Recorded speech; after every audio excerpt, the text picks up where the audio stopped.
means such a great deal to me because I waited a long time. No, it's because I think, listen, I will admit something. Sorry to say this, but I don't read your reviews either. And it's because, let me just say this, it's because I did once.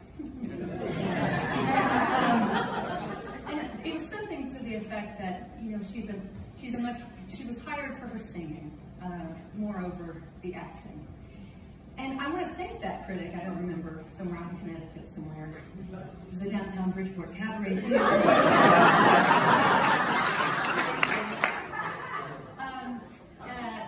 And it put a fire under me. I moved to New York, I went to acting school.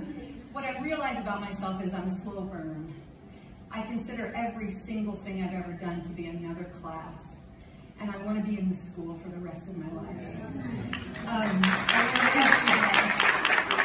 I couldn't have known almost 22 years ago, in July, when I asked Adam Gettle to write me this musical with one of my great heroes of the stage, Brian Darcy James, while working on a project with Craig Lucas and Michael Greif at Sundance, Utah.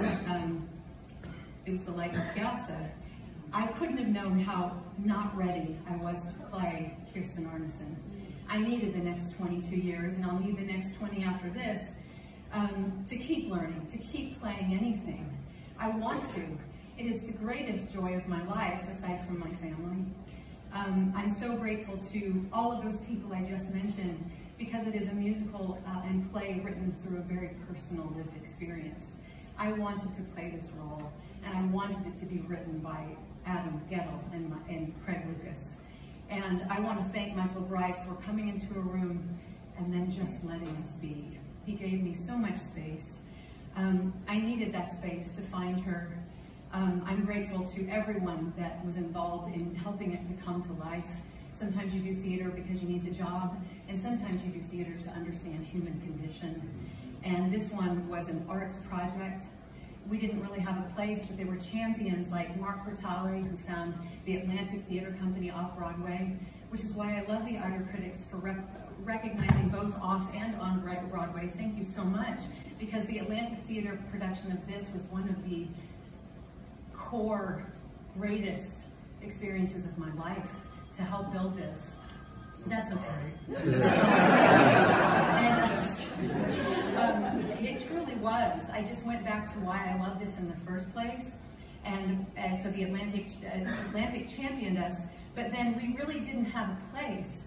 And it took these 20 years to build relationships like the dear friendship I have with Scott Ellis, who literally let us use Studio 54, I believe truly because just for me.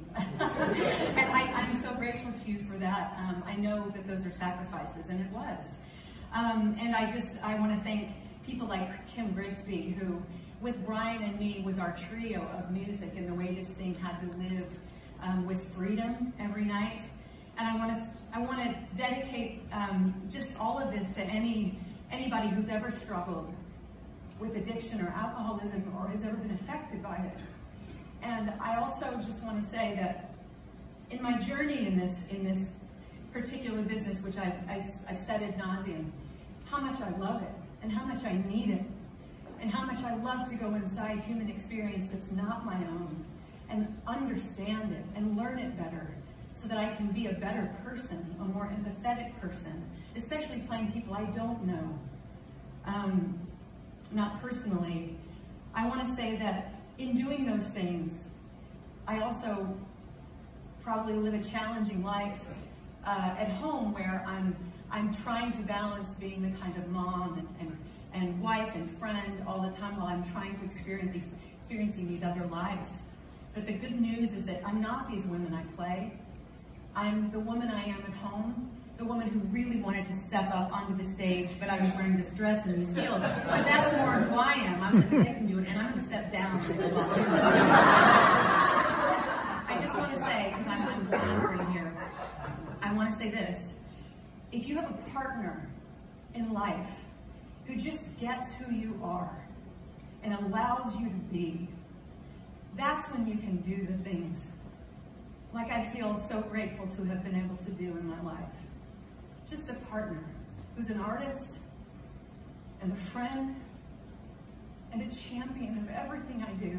And he reads the reviews and tells me you're okay.